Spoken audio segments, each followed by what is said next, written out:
Welcome back, y'all. This is the Bluechip Breakdown, and I am your host, Bull. Sorry to keep y'all waiting, but man, we had to get everything set up. And number one for me is going to be down goes UGA. Hey, I absolutely love to see them doggone dogs lose versus teams that they should have beat up on. And look, we looked at the rosters earlier. We looked at what's the blue chip ratio look like. How many blue chip caliber players do each of these programs have? Georgia was at number one, and they lost to Notre Dame, who I think was at number 4 or 5, number 6, something like that. No reason for them to lose this ball game. That's embarrassing. I think that if Tennessee would have played up against Notre Dame in the same setting, Tennessee puts out a lot better showing. Okay, if this same UGA team played up against Ohio State, they would have got drugged on up out the stadium. You got to feel great about that because all the rumors, all the speculation about, well, Mike Matthews wants to go to Georgia. He wants to go play with those dogs. I disagree. You saw all the drops. We talked about it, all the drops from those wide receivers. Y'all saw it, right? Their wide receivers suck.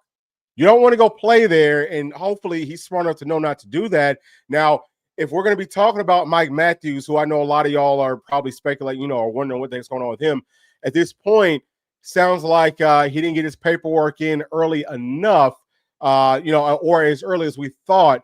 So probably tomorrow he will officially be in the portal, and he's probably going to be leaving Tennessee. That's how things are trending unless something changes up. Maybe he saw Gunnar Stockton and their whole bunch out there, Kirby Smart, rolling this, SARS scrub, pack of dogs out there. So wait a second.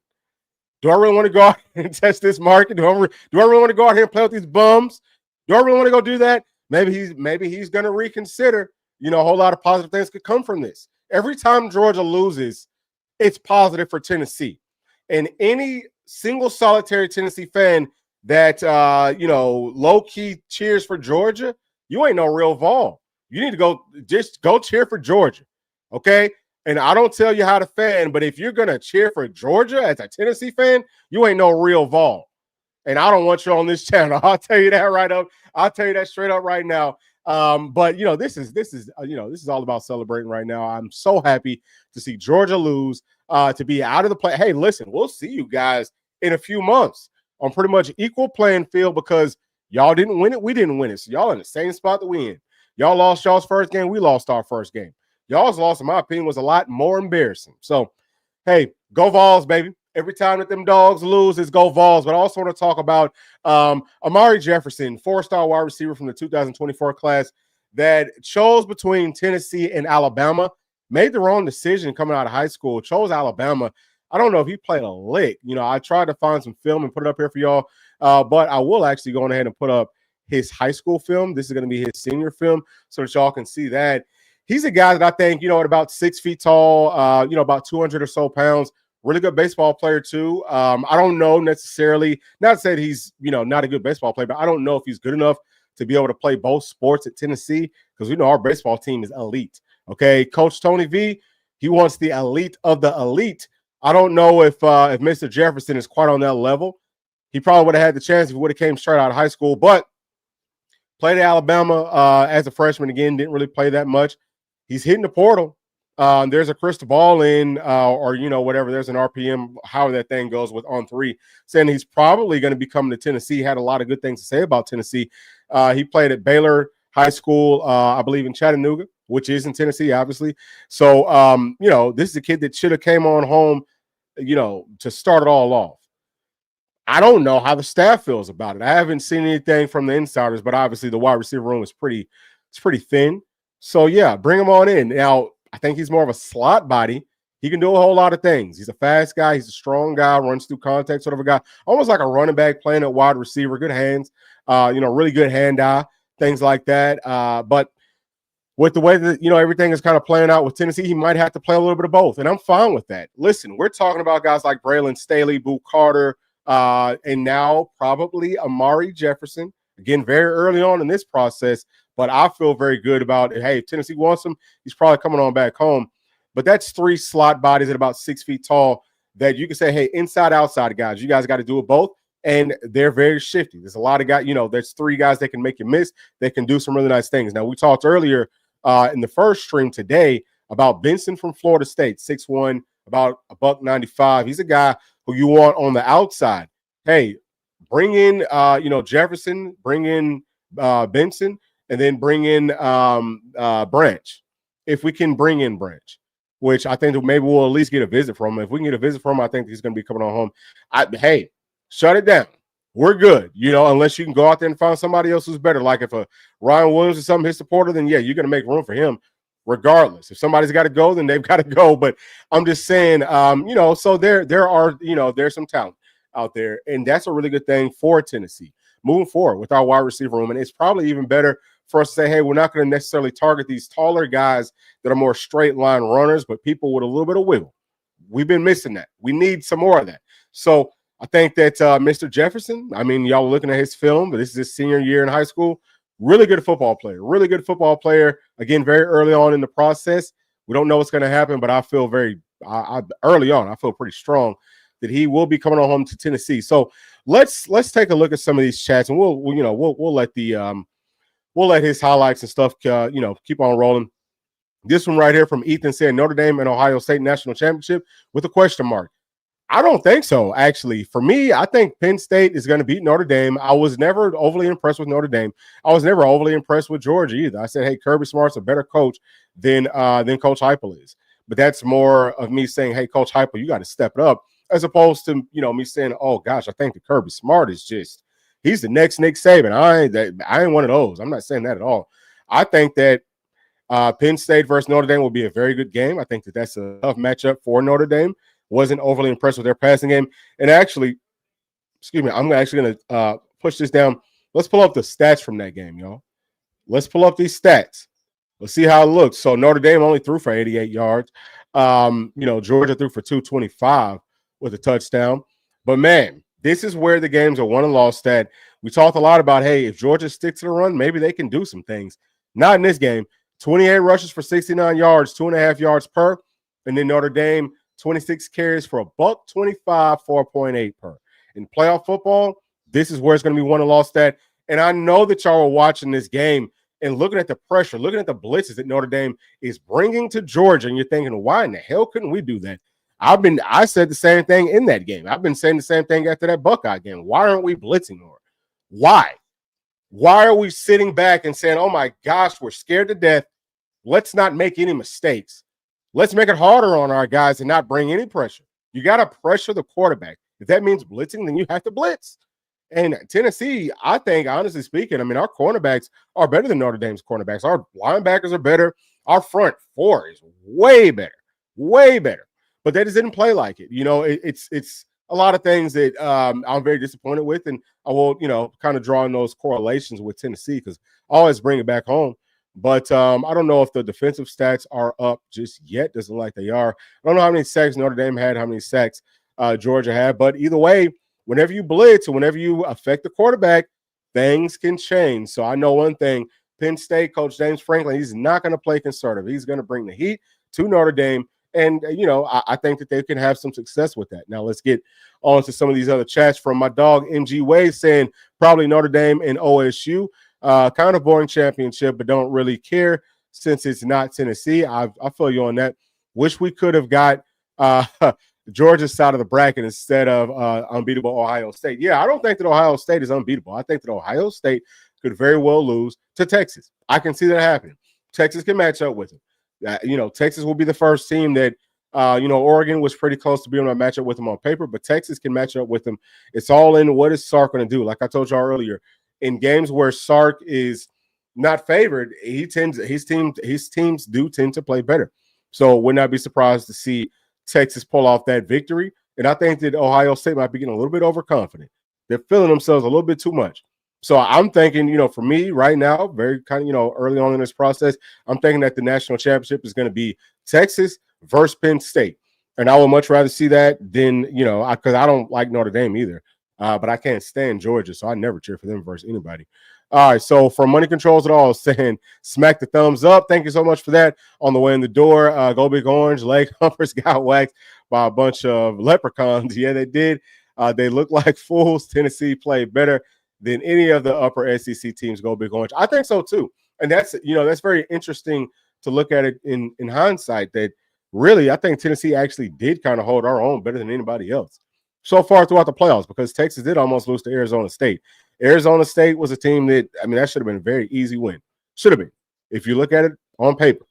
But the game's not played on paper. It's played on the field. We'll see how much the Texas learned from that, very, very close win.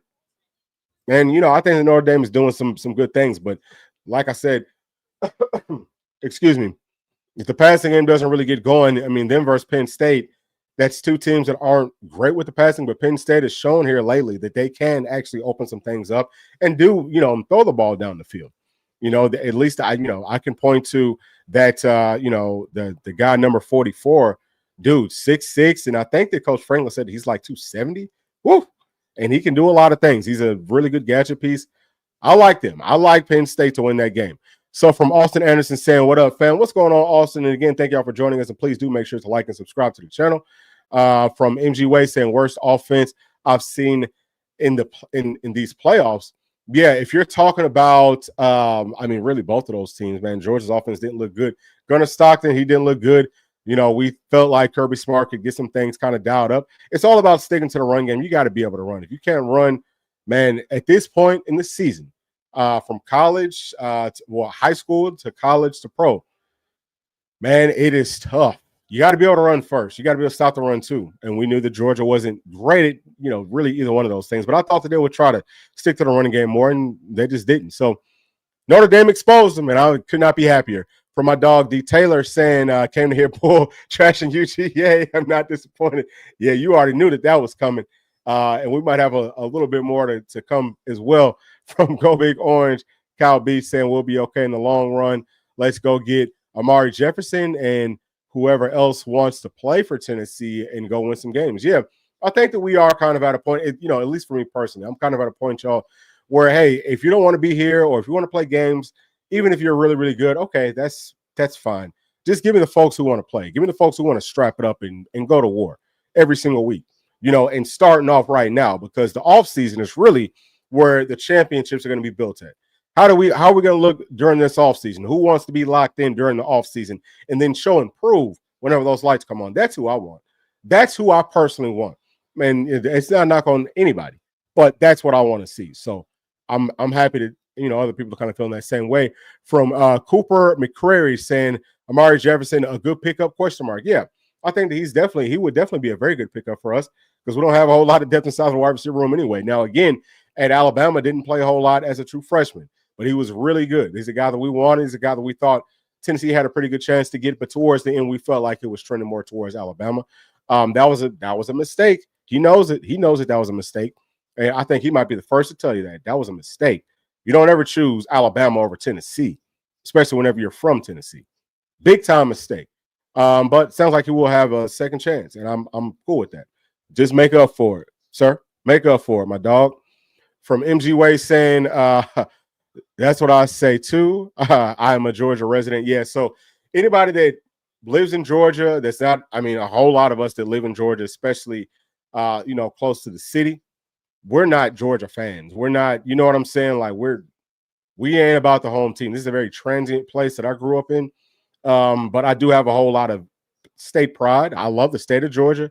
I love all the teams in Georgia, except for the University of Georgia. I hate them because I grew up as a Tennessee fan. So yeah, if you have lived in Georgia for any amount of time, the Georgia fans will irk the heck out of you, and y'all will know what I'm saying. Y'all will understand why I can't stand them. And MG Way is just kind of highlighting that. So we're on the same page, dog. From James Duke saying it's great to be a Tennessee Vol. You already know it every single day, every day. Could not be prouder, could not be happier. I wouldn't trade it for anything. MG Way saying, yep, Notre Dame is not good. Predictable as hell on every single play. Dogs just can't tackle. Yeah, they couldn't tackle. There was a lot of things, a lot of things that we've talked about on this channel with UGA. Blitz them, put some pressure on them, and daggum, run the ball on the outside. We talk so much. They love to play cover 3 and cover 4. Run it to the outside because it's there. It's there, and stick to it. Notre Dame did it. They came out with a victory. Tennessee didn't do it, and we lost. You know what I'm saying? We was up 10-0 in that game. I'm actually watching Ole Miss versus Duke. This should be a blowout. I think that Ole Miss should, totally outclass Duke. And Lane Kiffin, he might try to put up 70 points in this one, y'all, just to prove a point. But it's not going to prove much of a point because you got to show and prove next season, baby. So you better get your roster ready. I think Tennessee is, we haven't really done a whole lot so far, but I think that we will. I think that we will get there. I think that this arms race is all about who's going to do the most, who's going to have the best roster, and who's going to have the best game plans. And I think that Tennessee's ready. I think that Tennessee's got a bad taste in our mouth. And that's exactly what you would want because we all do. As fans, I think that we all feel that type of way. From Go Big Orange, Kyle Beats saying Notre Dame defense is elite. Yeah, that looked really elite versus a lackluster offense. It's been lackluster really all season long. Georgia's offense is so predictable. And excuse me, that was one of the games that I know a whole lot of folks get angry and they say, well, why are you bashing Tennessee so much? We went 10-3. That's great. I'm bashing us because we lost to Arkansas. We should have never lost that game. We lost to Georgia. Yeah, it was in Athens. Yeah, Georgia had to win that game, but we were up 10-0. And it's like we just nut up. That's my concern. And then we go and get blown out. And I don't care if the Buckeyes win the whole thing. I told you there, I don't care. You don't ever get blown out. That's a bad look. Things need to change. That's all that I've been saying. So I just wanted to kind of highlight that. Let's see what Michael Cooley is saying. Crazed hillbillies plunge into frozen mountain river. Yeah, man. It's a whole lot of that going on from G4 saying bye Georgia, waving bye to him. Yeah. Hey, see y'all later. We'll see y'all next season. All that stuff about, we're gonna win 3 national titles and Georgia this and Georgia that. What did Georgia end up? Did they have the same record as Tennessee whenever it's all said and done, 10-3? Did they? I think that they did. With a way better roster. So you got to give Coach Heupel some credit for that. Now Georgia did have a tougher schedule, I get. Yeah, I mean, I think from top to bottom, their schedule was pretty tough. But also, I mean, Ohio State, Notre Dame, that's not even on the same. Notre Dame, I think, is a lot worse than Ohio State. So, maybe it kind of evened out. Let's come on to the next one from MG Way saying, when do coaching contracts get sorted up? So I think that we've got 3 coaches at this point. We've got Coach Tim Banks. We've got Coach Eckler, who, so Tim Banks is the DC for Tennessee. And then we have Coach Eckler, who is the special teams coach, I believe, and also the outside linebackers coach, the coach for the Leos. And then I think we have Coach Martinez, who will be the secondary coach, mostly with the cornerbacks. But I think all their contracts are up. And, it should just be up to them to sign them. With everybody else, they're still within their contracts. So we'll see what other type of movement does Tennessee have. Will we make some moves? I don't know. I think that it's pretty possible that some moves will be made. And, I'm just hoping that Coach Heupel does the right thing. Just do the right thing so that we can win. That's all I'm asking. I don't want to put out too many thoughts. I do want to tell y'all how I feel and keep it real with y'all. But if you've been watching, you know how I feel. But I'm going to trust in Coach Hype. I'm going to, I got his back. I got everybody, whoever we're going to rock with, I got their backs. Let me make sure that I always tell y'all that. Don't ever take it like I don't, because I can be critical and all that. Does not mean that I'm ever turning my back on this program, because that will never happen. I got everybody's back. So from Unsung saying Georgia looks worse than us and Bama. I don't know about Bama. Bama was pretty embarrassing. They looked horrible. Alabama looked terrible. That was a different level of bad. And it's, I'm happy for their quarterback, Jalen. He said I think he said it earlier today, maybe, that he's going on to the league. Hey, man, I hope the best for you. I hope someone picks you up. I don't see it happening, because the way that you played in that game, woo boy. I hope my Falcons don't pick him up. I mean, I'm sure that we're smarter than that. I don't know who would want to go get him, because he looks horrible. So yeah, I would say that, as much as I can't stand Georgia, I don't like Alabama either, but I hate Georgia even more. I got to give them credit. They looked better than Alabama did. Alabama probably would have lost this game by like 50 points. Let's talk about, or let's get to Leroy Bratton saying we're good with or without Matthews. Yeah, I think that we're going to figure it out. It feels like Matthews is probably trending away from us, but we're going to figure something out. So we'll be fine. MG Way saying, no, we need Matthews. Yeah.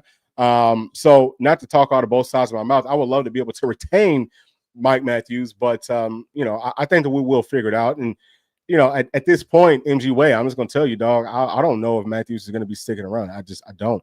We got to go out and get some other players. We just do, and we have to start to move forward, because if he hasn't brought his name back to Tennessee at this point, I don't see that happening. Now maybe he will, and we would all be ecstatic. We'll throw a big party on this channel if that does happen, but I just don't I don't see it happening right now. So MG saying, I don't know, Alabama was pretty awful. Yeah, we're saying the same thing right there. SEC is definitely down this year. It is what it is. And you know what? This is the interesting thing is that the SEC is still the more talented conference. It's still the most talented conference, but the coaching, that's the problem. I think that the coaching is a little bit too conservative. It's a little bit too, that's kind of been the deal from every game that I've watched. It's not enough bringing the pressure. With these other conferences and stuff, what you're seeing is the coaches are not afraid. They're going to, hey, we're going to blitz. Hey, we're going to throw it down the field, hey, we're just going to open all up and, we're going to win or lose playing at our absolute best, playing wide open. That's how you should do it. And I don't like the losing playing conservative. That's tough for me to swallow because if you lose, at least go out swinging. Don't just go out blocking, don't go out hiding in the corner and doing this. Go out swinging because you never know. You might, close your eyes to swing and you might knock them out. Tennessee, and I think a lot of the SEC needs a lot more of that. And a lot of the coaching stuff, a lot of the hires, it's just like, coaches that are buddies or family with this person, that person. It's kind of like a good old boy system. You got to get some fresh blood. Tennessee's got to do that. If Tennessee does that quickly, then we're going to be ahead of the curve in a very, very major way because we're seeing it. There's some good coaches out there. Go get them. Go get them. Stop just sitting back and all this other stuff. So let me get to some more of these. I'm going to try to get to some new people if there are some new ones that we can get to. Nico for president saying, hey, Bull, love your show. Go Big Orange. Thank you so much for that. Thank you for tuning in. Thank you for liking and subscribing to the channel. But I think Bull has been knocking back some of Grandpa's cough medicine. LOL. Yeah. So, not so much today, but on some of the other previous videos. Yeah. I get excited. I get excited whenever I see Georgia losing. And if you've been a part of this channel for a while, then you understand that. We get very, very excited to see UGA go down. From MG Way saying Notre Dame had 4 sacks, Georgia had 1. Okay. So there it is again. You got to be able to affect the quarterback and stop the run. Whatever team can protect their quarterback and then affect the other quarterback that can run the football and stop the run, you're going to do a lot better in these playoff sorts of situations. And I think Tennessee was built to do that. We just didn't play, we didn't play up to par. We didn't do what we're supposed to do. Duke's about to take one to the house. Wow. So I guess they got to stop. I missed that. So Ole Miss was in the red zone, really close to scoring, and that might be, maybe they had like a pick right there. Maybe that's what just happened. So from Solo Dolo Sports saying, glad this is not an SEC Homer channel. Down goes Georgia. Yeah, no, we are not one of those. We are, I don't care about the SEC. The only thing that I talk about with the SEC, the only reason I'll boost us up is to help out Tennessee. We're Tennessee fans, and we try to call everything as straight as possible. But, for us growing up in the, as SEC fans, I'm watching this play right here. Of course, we're going to be, we don't like a whole lot of the SEC teams, especially Georgia. Yeah. So that was a pick with a little gadget play from Ole Miss. If y'all could not watch, or if y'all were not watching the game, I'm sorry, I pulled that one up twice. Let's get on to the next one. From Dan Clark saying, yet boo boy, you be in crying for 8 straight years, still can't beat Georgia even when you play. So okay, maybe he's talking about Tennessee. I couldn't, I'm not quite sure exactly what you mean right there. But yeah, if you're talking about Tennessee beating Georgia, well, we beat y'all 9 years in a row. Can y'all match that next season? We'll see. If y'all can do that, then y'all can start to talk to me. Y'all can start to talk to me. Y'all just recently won, back-to-back national championships, but came after what, like 40 years or like 1980? That's a long time. A long time to go on a championship drought. And you might be back on the downward spiral. You just lost to Notre Dame. So you might want to be quiet, dog. I do want to see Coach Heupel and this staff be able to get over the hump versus Georgia. It's almost like Georgia versus Bama, where it seems like some sort of a mental block. We got to be able to get past that. If we can't get past that, then I'm going to be concerned. You got to find ways to win. It's kind of like Jordan whenever he was, with the Bulls. Could not get past the Pistons for the longest time. Now, some people will tell you that the Pistons got old, and that's why Jordan got past them. But for me, Jordan put in a whole lot of work. He had to gain the weight, and he said, look, and I was watching some videos on that here recently, but he was just like, man, look, I'm not about to keep on getting beat up. You're not going to keep doing this to me. I'm going to find a way to win regardless. So he played well in several of those, several of those series, but he got over the hump. So it's not quite apples to apples right there. It's apples and oranges. You're talking about football and basketball. You're talking about coaching and playing. But I think that y'all get my point here. Coach Heupel has got to get over that hump. You got to beat Georgia. You got to beat Florida on the road. You need to go beat Alabama on the road. But I think that we can beat Georgia. I'm not too concerned. Who's y'all's quarterback going to be? Is it going to be Gunnar Stockton? Because he sucks. He sucks. I think we all saw that today from Austin Anderson saying, what's the over-under on players transferring out of UGA? Interesting. I have no idea, and then you're probably not asking me that, but I will answer the question. I don't know. But yeah, there's a whole bunch of front-running cowards for that program. They didn't win a national championship this season, so you probably will see some movement. Do I want any of those wide receivers? Because that's what Tennessee really needs. No. Y'all can have them. Y'all, all them wide receivers, some of them are 5 stars. Y'all go somewhere else. I don't even care. Yeah, our wide receiver room is kind of shorthanded. Don't want you. You can't give us anything. There are some players on defense, though. Yeah, I would take some of those guys for sure. Excuse me. Yeah, I don't even think that their linebackers played that well this season either. Really, I don't know if there's anybody from Georgia that I would honestly take.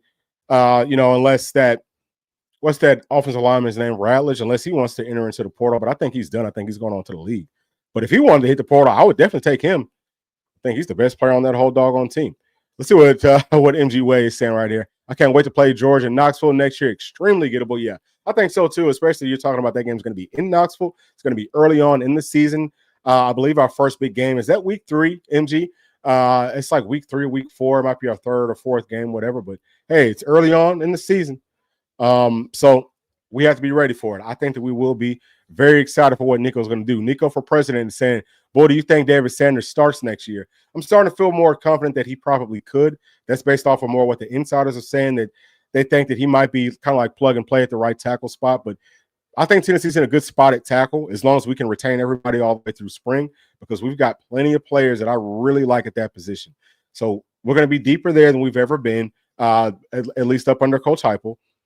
A little bit more concerned about the guard spot. So, excuse me. So I'm kind of more, hey, do you trust a true freshman, David Sanders? Great talent, phenomenal talent. I think generational sort of a talent. Do you trust him more to play at tackle, which is going to be a lot more difficult as a freshman? Or do you say, hey, let's get his feet wet. Let's put him in at guard, potentially, as if guys like Andre Carrick can't get that waiver to come back next year, then maybe you slot him in at guard, and maybe you put more of a veteran guy out there at tackle, maybe just to start things off and see how it goes. If it goes well, then I think that you ride with that. But yeah, I very, very long answer here. I think so, yeah. I think that he has a really good shot to start at right tackle next season for us. All right, let's get to the next one. Right here from RH2025 saying, this is great news, but losing Mike Matthews is devastating. Yeah, it is. It's never easy, obviously, to lose a talent like a Mike Matthews, 5-star guy. But, I think that we'll be fine. I do.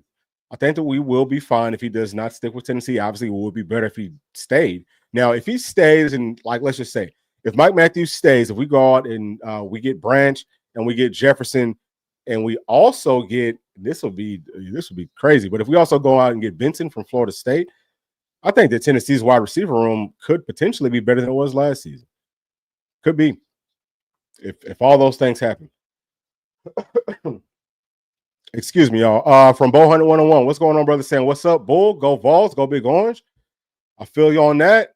From PhD Music 03 saying, can't we get Matthews back from the portal? Of course we could. Of course we could. And I'm just, whenever I say, if he hits the portal, he's probably gone. That's more based off of what the insiders have said. But also for me, if you've been following everything, it sounds like he was telling everybody that he was hitting the portal because he thought Nico was going to be hitting the portal, which we all know that they can talk and things. So he should have a better understanding of what's going on with his quarterback than that. I think that was more of a cop-out from him. And then obviously Nico is staying. So if that was really what it was, he would have came back. Now that Nico's back and he's not, and Mike Matthews isn't back, I think that there's probably a bigger issue there that I can't quite touch. I don't know exactly what it is, but for me, it kind of feels like he wants to go somewhere else. And hey, if you don't want to be here, then I don't want anyone here that doesn't want to be here, because as talented as Mike Matthews and some of these other guys are, if you don't want to be here, if you're not going to play at your best, it does us no good. So you have to be fully invested with Tennessee. I don't think that Mike Matthews is at this point. So it actually might be better for Tennessee for him to go on somewhere else if he's not going to be locked in. If he's going to be a problem, if he's going to, always be, causing issues, not saying that he has or that he hasn't, but I'm just saying if that's how he's going to be behaving, then move on.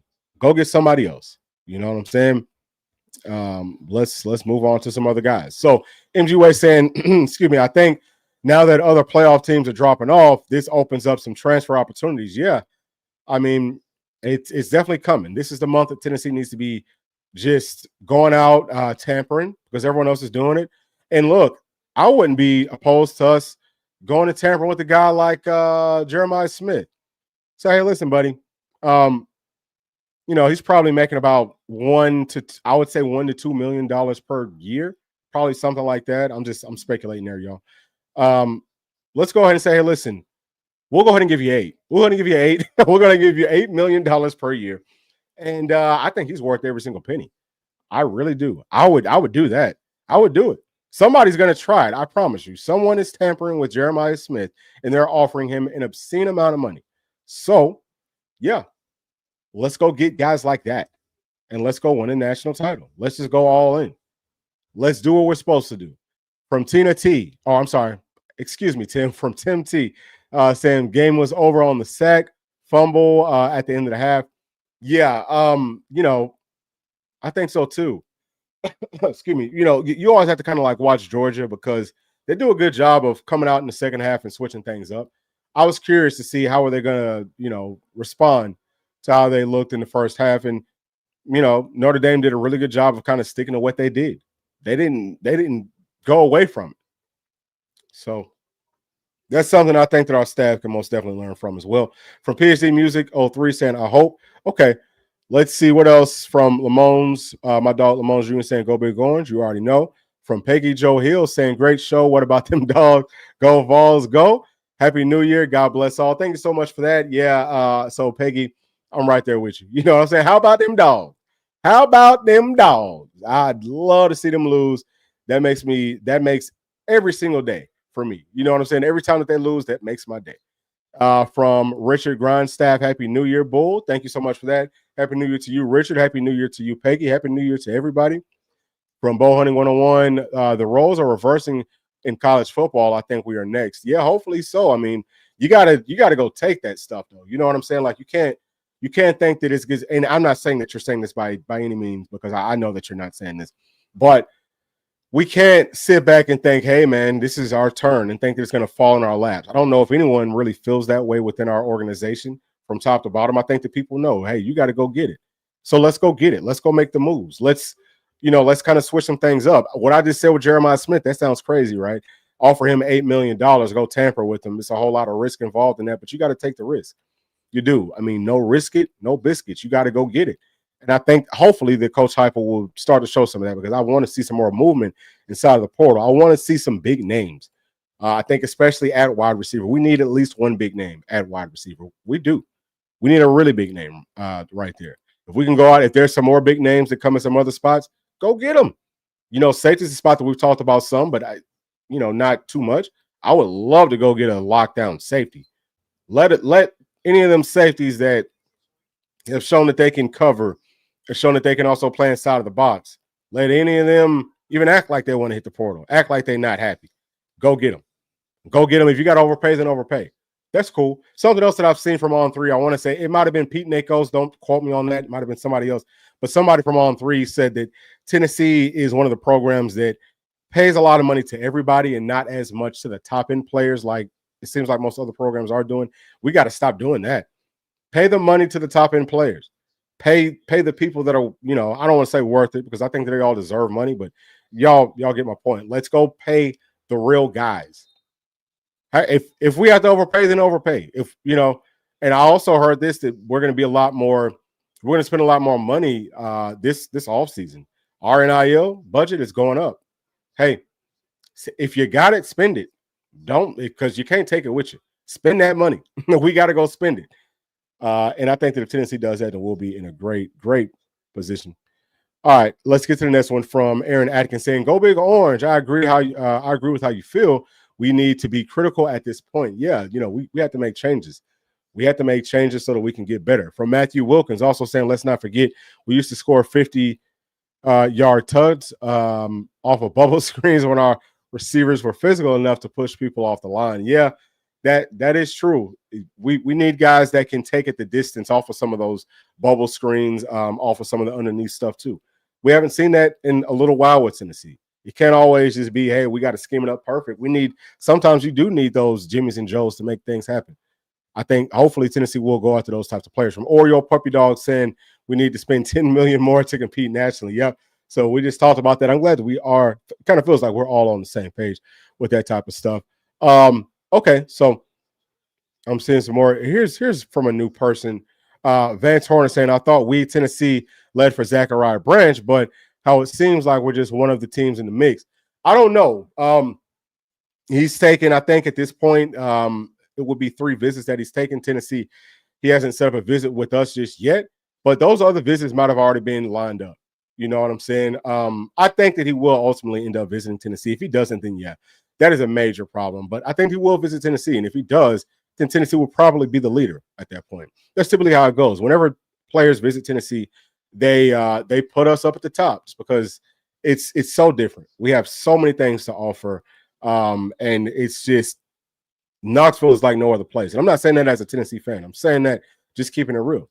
I'm saying that from knowing a whole lot of people that's been on visits to a lot of different places, that's coached at different places, that's played at different places. And everyone has great things to say about Tennessee. That is the most consistent thing.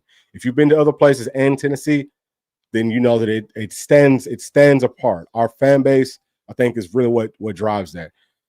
Okay, I don't want to try to pronounce that name, but thank you for joining us and thank you for being a member of this channel. Saying Touchdown Jesus was on the sidelines. Yeah, excuse me. Yeah, I think that Notre Dame did their thing today. You can't take nothing away from them. Again, I'm not a Notre Dame fan, but hey, I'm happy that they won. I'm happy that they beat UGA. Let's get to this one from Aaron Atkins saying, Bull, can I ask you a question? I'm glad you're a Tennessee fan. You are. And I really respect your passion for Tennessee football. You have one of, or not, best podcasts on Tennessee football. Yeah. What was the question in that, Aaron? I'm glad you are a Tennessee fan. You are, and I really respect your passion. Okay. So okay, here it is. I see. So the question is, so the question I have is, are you from Georgia? What made you a Tennessee fan? Glad you are for whatever reason. So thank you for that. Always thank y'all for the kind of words. So yes, I am born and raised in Georgia. My father is from Tennessee, and he grew up a big Tennessee fan. Him and my grandfather and one of my uncles, they grew up really big Tennessee fans. So that's how my brother and I came to be Tennessee fans. My parents have told me stories about whenever I was in my mom's womb, my dad would read me Tennessee magazines and stuff. So literally born into it, so that's why we're so passionate. And we would have it no other way. You know what I'm saying? And yeah, growing up in Georgia, especially growing up in the 90s when, Tennessee always beat Georgia, they were kind of like an afterthought for us. Having to deal with so many Georgia fans, that's part of the reason I got so tired of them, because it was the same song and dance every single season. It was always the next running back was the next Herschel Walker. This was their year, kind of like the Dallas Cowboys. You know what I'm saying? And I know a lot of folks hate the Dallas Cowboys, but it was very similar to that. I always thought that they were just overly arrogant for no reason. I could never understand why, because, at that point, I never saw them win a national title. I never saw them even sniff one. So that is why I grew up a Tennessee fan, and growing up in Georgia, that's a big part of the reason that I can't stand UGA. I hate them more than anybody else, but I guess it's because we dealt with them more than any other fan base outside of Tennessee. But one of the things that I did also notice growing up is that Tennessee fans travel. I mean, there was a good presence with, my friends and, all that type of stuff. So there was always Tennessee fans. We would go out to different bars and stuff, to watch games if it was a really big game, and always packed with Tennessee fans, and just that passion. You know what I'm saying? Like, you see it inside of your own household, but seeing it amongst other people, seeing them get as crazy as you might see your dad get, you know what I'm saying, watching the game. It's just, obviously, I think that we probably all grew up with something a little bit similar to that, but it makes it very special, and it's a family thing for us. So yeah, I would not trade it for anything in the whole wide world. I love being a Vol fan. Always, I get my all for Tennessee every single day. So from Michael Bassi, I hope that I'm pronouncing that right, saying Matthew 7:13-27. Okay, that looks like that is a scripture. And I don't know exactly what scripture that is off the top. But that's cool if y'all want to share scriptures and stuff. If that's what that is, perfectly fine with that. From Aaron Atkins also. Oh, okay. I already saw that. So let's get to unsung right here. The only disappointing thing about Matthews was his ability to get the most out of his very limited touches. Yeah. So, I am disappointed with how we handled Mike Matthews because I think that we could have given him a lot more touches. I think that we could have given him a lot more opportunities. And I hope that he stays. I hope that, really, really do. I hope that he does stay. And we will see. We'll see what all happens, but we have to do better moving forward with the playmakers that we have. You got to give everybody an opportunity. Like you can't, you have to put them out there. You can't be I think like stringent, maybe. I don't know if that's the right word, but you can't be as you have to give people a chance, even if they're not perfect in practice. That like people are not going to be perfect. They're not robots. You got to let people that have more potential that maybe don't know as much. You got to give them a chance, and that hurts me. That's the part to me that really hurts me about potentially losing to Mike Matthews. From MG Way saying that, Aaron, don't let Boogie Bentley hear you saying that. Yeah, I ain't gonna touch that, but if you know, you know. All right, so let's come on down. Let's get to some more of these from some of the members. Again, it's hard for me to see your name, so it's definitely going to be difficult for me to pronounce it. But with reference to your earlier comments, I want to support it with this comment. Just as the coaches expect players to develop and improve with time, coaches must develop and improve with time. Beautifully said. I think that was perfectly said. Yeah, everybody's got to get better. Everybody's got to, at the end of any season, at the end of any whatever, you got to do that, I think, on a daily basis. How can I get better today? You know what I'm saying? Like, it's not just one piece. Football is like that. It's so many people, all the way down to the people that are giving out water. You know what I'm saying? All the way down to those people, to the people that might be holding on to dummies. You got to be locked in. Like, you got to really do your job. And if you have a program that's full of people that are giving their all, you will be successful, that are continually trying to get better. You will be a very successful program. And that's something that I've seen, right? That's something I've seen over and over and over again. That's the one thing that's constant is from top to bottom, the championship programs, everyone is invested from top to bottom, everybody. So, I'm not to say that Tennessee wasn't there, but the head man or woman does need to make the necessary changes. They got to make tough decisions. And we might be at a point where we need to make some tough decisions with our coaching staff. We do it all the time with players and stuff. So, nobody is exempt from that. From Alex New saying, we definitely need to stop playing safe and bring creativity and pressure. Yeah, I mean, you have to get exotic with the blitzes. I don't know what happened because Coach Tim Banks was doing that a lot. So that's an excellent point from you. From JPad86 saying, GBFO, you already know, love the channel. Wanted to say FUGA, all F in a day. Yeah, or all F in day. Yeah. I most definitely feel you on that, man. I definitely feel you on that for sure. So from Smokey Payton saying, preach it, brother. All right, you already know. We got you. Noah Johnson, thoughts and feelings about Tim Banks. So for me, I like a lot of the stuff that Tim Banks has done. It's very difficult to say, hey, he's had so many great game plans, and let's look at a couple of them and say that he needs to go. But for me, it's about laying the eggs in the biggest moments. That is a problem. I'm more to judge off of how do you perform in the biggest moments when the lights are the brightest. That's for me where I think you can really tell who do you have. Like, what are we really working with? Tim Banks has shown versus the better teams, he's been a lot more conservative. He's played more not to lose instead of playing to win. I think that he can fix that. As a matter of fact, I know that he can fix that. He has to fix that, or he is going to have to go. But, it would be great if he could stick around. Obviously, a lot of other programs will want him.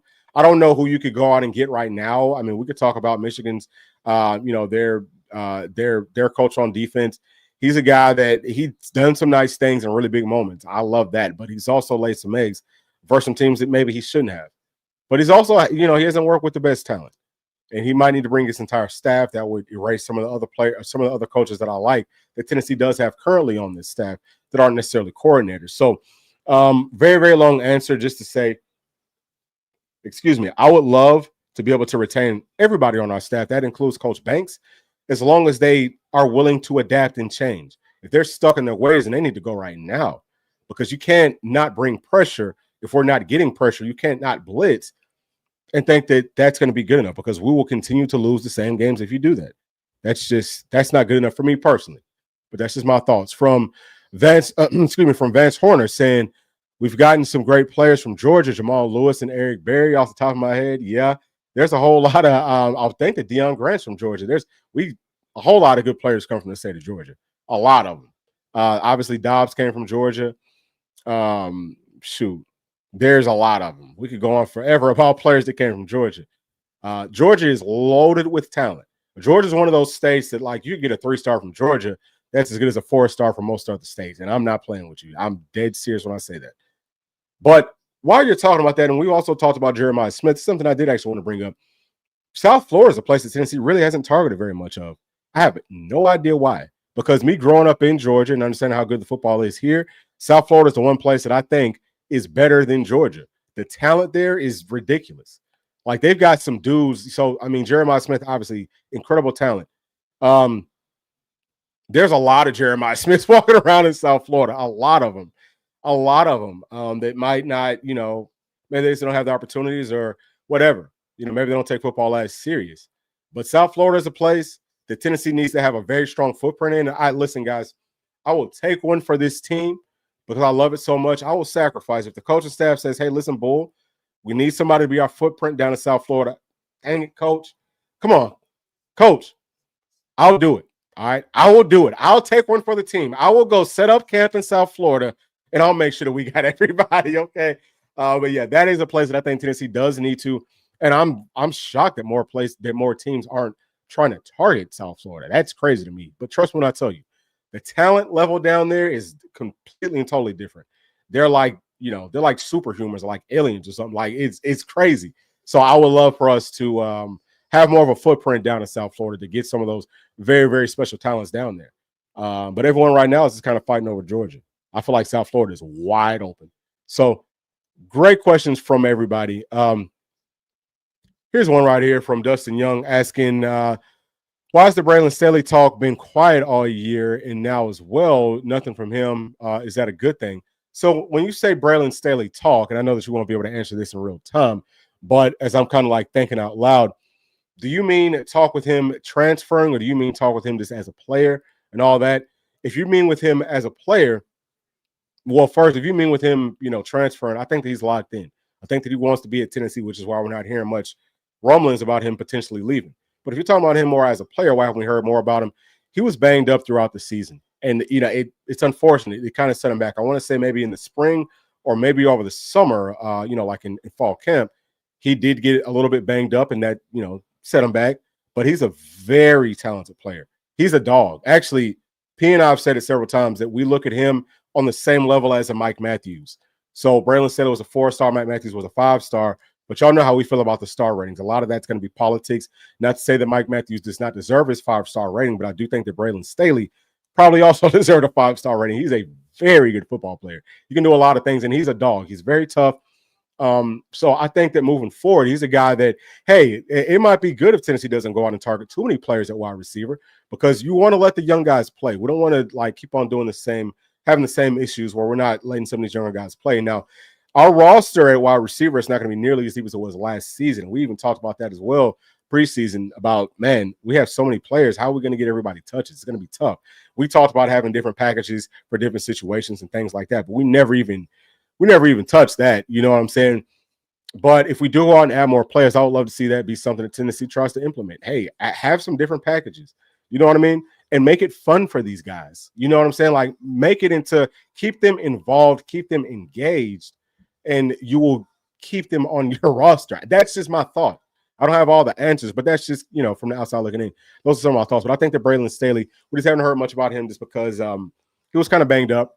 So he kind of got buried on a very, very deep wide receiver depth chart, at least on paper. But a lot of people did. So definitely not knock on him as a true freshman. All right, let's get to the next one right here from DNA VFL saying, I'm curious to know how many 5-stars did Notre Dame have tonight. My guess is not many, but what they have is amazing coaches. It shows in the team's discipline, grit, and toughness. Yeah. So we actually looked at that earlier today. I wonder if I still have that up. I don't know if I might have taken that tab down, y'all, but yeah, I mean, it's always gonna, to me, the biggest thing is gonna be about culture, because you can take some players that might not be very highly rated, but you can motivate them at a different level. And yeah, you can have a really good football team. So, but Notre Dame is a talented roster. I will say that. They might have had maybe 1 or 2 5-stars, if I'm not mistaken, but they had like 50 something 4-stars. It was something like that. So they're very, very talented roster. Very talented roster.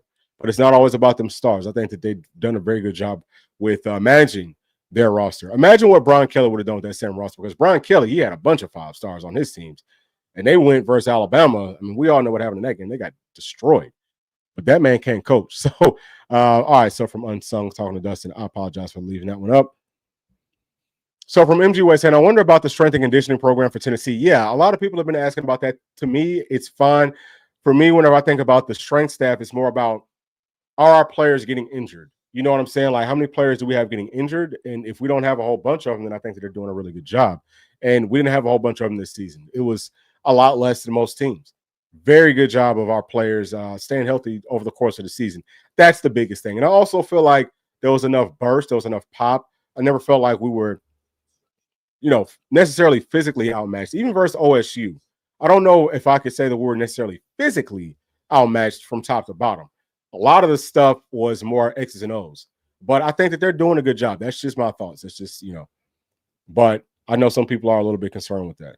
As long as we're staying healthy, to me, doing a very good job. All right, let's just get to a few more of these from DNF VFL saying, is it too far of a stretch for us to target a defensive savant in a coach like Robert Salah?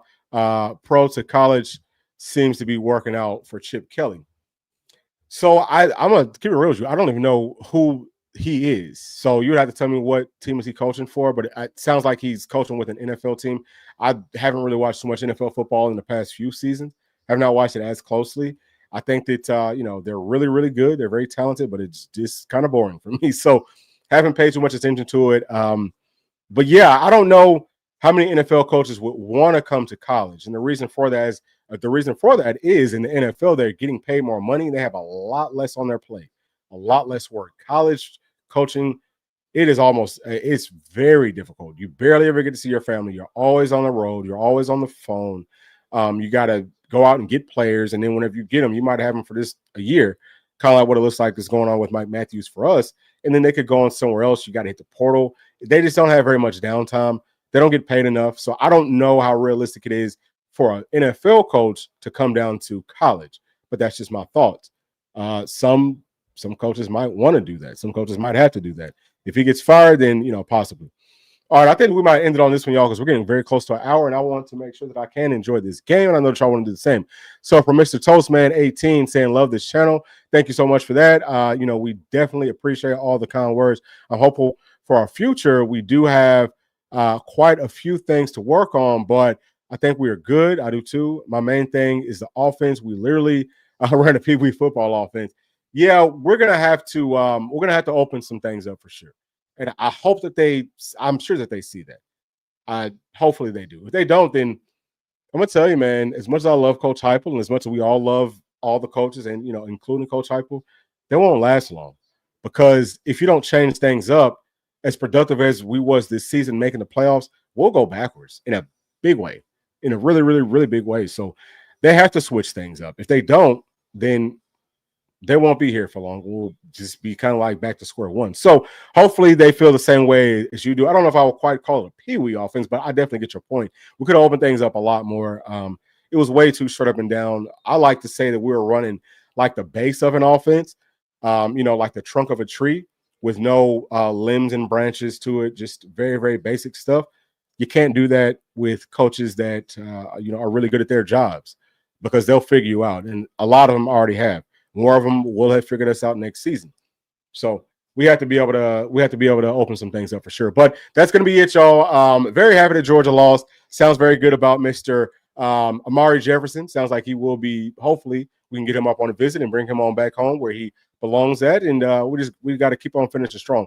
Very long off season, but pretty soon we will be flipping a page to basketball. Kind of waiting for the whole season to be done, and hopefully for us to get more of the portal stuff figured out before we fully flip to it. But that is coming up. So basketball team's looking good for men and women's. Our Lady Vols are looking very good as well. And then we'll have baseball after that. So anyway, thank you all. Please do make sure to like and subscribe to the channel. We'll see y'all in the next one. Thanks. Peace.